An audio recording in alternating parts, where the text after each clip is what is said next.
വയനാട്ടിൽ നായാട്ടു സംഘം വനം വകുപ്പിന്റെ പിടിയിൽ. ഇരുളം ഫോറസ്റ്റ് സ്റ്റേഷൻ പരിധിയിൽ നിന്നാണ് 5 അംഗ നായാട്ടു സംഘത്തിന് പിടിവീണത്. 2 പുള്ളിമാനുകളുടെ ജഡവും തോക്കും തിരകളും ഇവരിൽ നിന്നും കണ്ടെത്തി.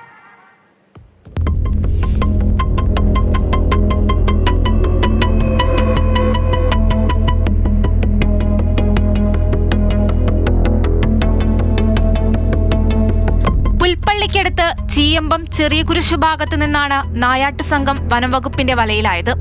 വ്യാഴാഴ്ച രാത്രിയാണ് Irulam deputy range officer KP Abdul ഗഫൂറും സംഘവും ഇവരെ കസ്റ്റഡിയിലെടുത്തത്. Jose Mathew, PS Sibi, PJ Reji, KM Eldhose, Joseph Sebastian എന്നിവരാണ് പിടിയിലായത്.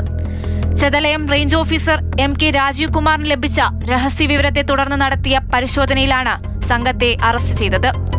ഓമ്നി വാനിൽ സഞ്ചരിക്കുമ്പോഴാണ് വനംവകുപ്പ് ഇവരെ പിടികൂടിയത്.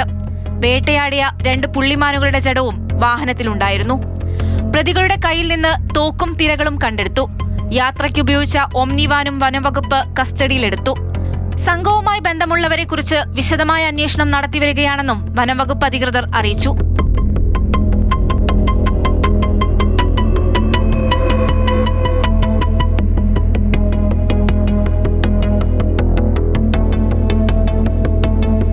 മാതൃഭൂമി ന്യൂസ്, വയനാട്.